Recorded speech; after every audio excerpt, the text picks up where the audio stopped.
Before I bring on our next speaker and going to get ready, our dancers are in the house and get ready for a great, great show from the Kamala Dances, which shows a little bit about Indian culture. I was in the Air Force, of course, many of you know that. I was Air Force police officer, made SWAT team leader, and a lot of other stuff.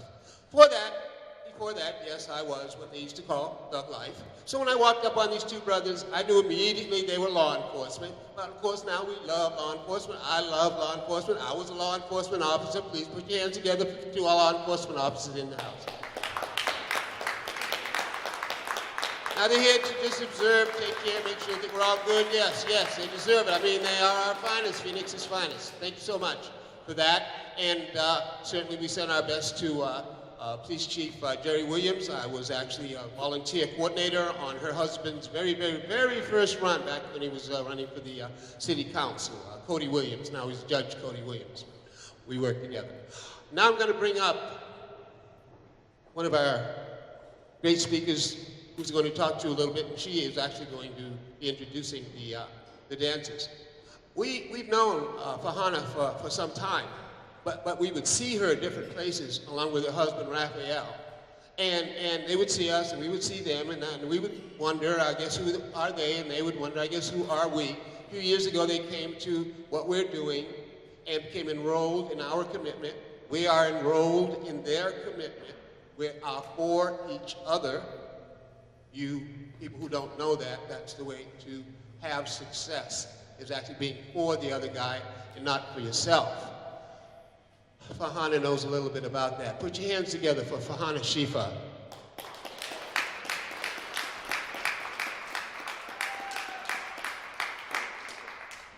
Good afternoon, everyone.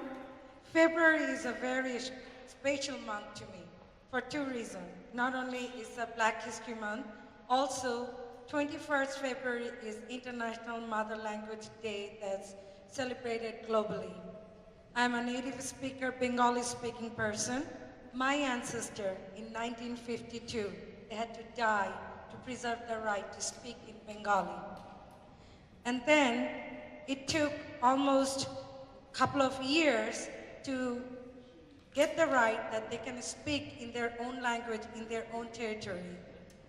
Afterwards, in 1971, again my ancestor, even my uncles and my father, they all participated in the freedom fights to liberate the Bangladesh from Pakistan. So it was the most horrific genocide history in the world history. So liberty and justice and freedom, those are not just words to me. Those mean something more because I have seen it and I have lived on it. So this country, our United States, gave us the hope, gave us the real freedom to understand and embrace. When we say we are free people, that's really, we are the free country and we have the freedom to be what we are. Having that notion in me, that's why I'm running for office to restore the American dream for all. But slavery, that word seems like it's old thought. The Black people got liberated from slavery and we are get over it. But think about it. What is slavery means? Slavery is holding you into a system or in a situation unwillingly. You have to do something and without having the freedom of what you are. In modern day, the slavery has changed many ways. I will put a political perspective in it because our great speaker, Representative Jay Lawrence, already told you about the political perspective. Think about it. Killing your free entrepreneurship mind, holding you into a system that welfare define your boundary, how much you can rise. Isn't that a slavery?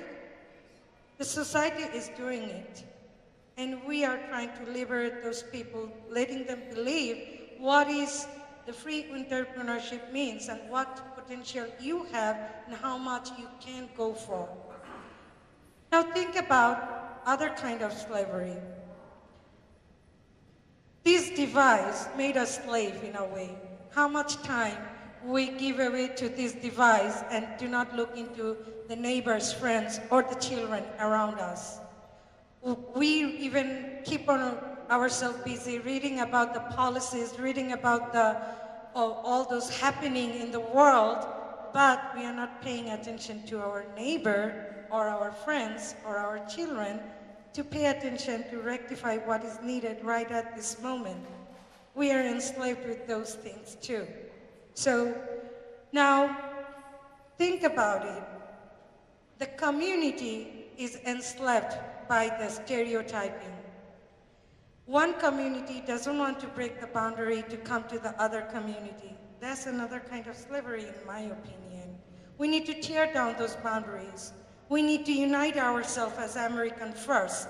We need to believe in our Constitution and uphold our freedom as a united force. That's how we can rise as a great nation in the world, and we can keep our freedom intact. Because so many other countries, freedom is just a word.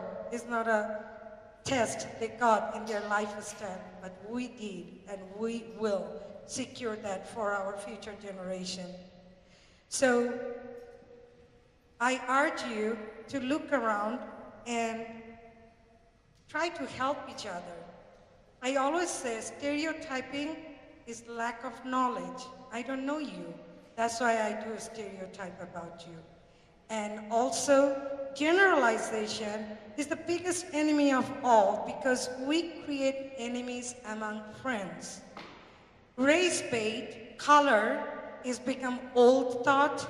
Now we are trying to create some kind of division by putting gender in it and putting religion in it, and many ways. If we let it happen, keep going on in this direction, definitely we'll not understand what our friends can do for us, and as an American, we'll not be united. So we need to unite ourselves, point out the common enemy, and defend our country, not only from the national threats, also from domestic threats. That's why we are American first. Thank you.